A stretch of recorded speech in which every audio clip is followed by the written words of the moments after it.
সাম্প্রতিক সময়ে বাংলাদেশেও পানিতে ডুবে মৃত্যুর ঘটনা ঘটতে দেখা যায় বিভিন্ন সময়। সাঁতার না শেখা এই মৃত্যুর জন্য দায়ী, যে কারণে ঝিনাইদহ শহরে শিশুদের বিনামূল্যে সাঁতার শেখাচ্ছে বেগবতী সুইমিং ক্লাবের পরিচালক মিন্টু শিকদার। নদীর তীরে সবুজ ঘাসের ওপর প্রথমে বিভিন্ন কসরত প্রশিক্ষণ দিয়ে বাচ্চাদের নামিয়ে দেওয়া হচ্ছে পানিতে। পানিতে নেমে শিশুরা সাঁতারের প্রশিক্ষণ নিচ্ছে। সাঁতারের জন্য ক্যাসেল ব্রিজের পূর্ব পাশে নবগঙ্গা নদীর তীরে প্রশিক্ষণ ক্যাম্প নির্মাণ করেছে ক্লাবের সদস্যরা। সাঁতারের এই প্রশিক্ষণ ক্যাম্প প্রস্তুত করতে এই ক্লাবের খরচ হয়েছে প্রায় 40,000 টাকা। এই অর্থ মিন্টু ও তার বন্ধুরা ব্যক্তিগত তহবিল থেকে খরচ করলেও বর্তমানে জেলা ক্রীড়া সংস্থা সাঁতার প্রশিক্ষণরত বাচ্চাদের জন্য খাবারের ব্যবস্থা করেছেন বলে জানা যায়। এলাকার গণ্যমান্য ব্যক্তি ও সরকারি সহযোগিতা পেলে বাচ্চাদের সাঁতার শেখানোর পাশাপাশি সুবিধাবঞ্চিতদের পড়ালেখার সুযোগ করে দেওয়ার উদ্যোগ নিয়েছে ক্লাবের এই সদস্যরা। দেশের কোথায় না কোথায়ও সাঁতার না জানার কারণে পানিতে ডুবে মানুষ মারা যাচ্ছে।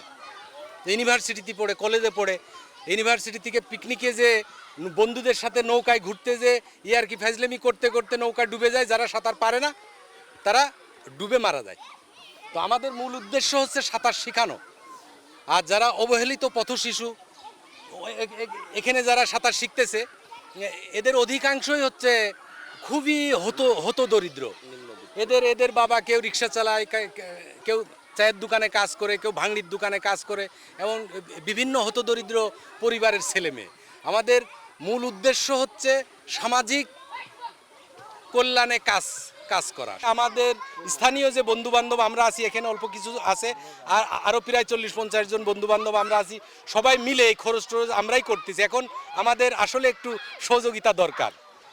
আমাদের এই সুইমিং ক্লাবটা তৈরি করতে যা যা রয়েছে আমাদের, সেগুলো যে এক জায়গায় রাখবো সেই জায়গাটুকু আমাদের এখানে নাই। আমাদের চাওয়া যে আমাদের এখানে ছোটোখাটো করে জায়গা করে দেবে, আমরা সুইমিং ক্লাবের যে সবগুলো কাপড় চুপুর বাঁশ, তারপরে ছেলেপিলের ইনস্ট্রুমেন্ট, জামা কাপড়, তারপরে যেগুলো লাগে সেগুলো আমরা এখানে রাখতে পারি। আমরা যাতে আমরা এই জায়গাগুলো আরও সুন্দর করে দিতে পারি, একটু ড্রেসিং একটু কাটাকাটি করে সুন্দর করে পার করবো। হ্যাঁ, সার্বিক সহযোগিতা আমরা কামনা করছি। আমরা নিজেদের খরচেই করেছি, নিজেদের প্রচেষ্টায় করছি।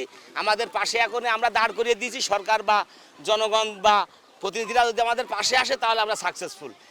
আমাদের এই বিকশিত ক্লাবটাকে যেভাবে আগিয়ে নেওয়া যায় সামনের দিকে, এই জন্য সরকার এই ক্লাবের দিকে নজর দেবে, এই দিকে এই আশাবাদ আমরা সাধারণ একজন মানুষ হিসেবে এই আশা রাখছি যে এই ক্লাবটাকে সরকার যাতে এগিয়ে নিয়ে যায়।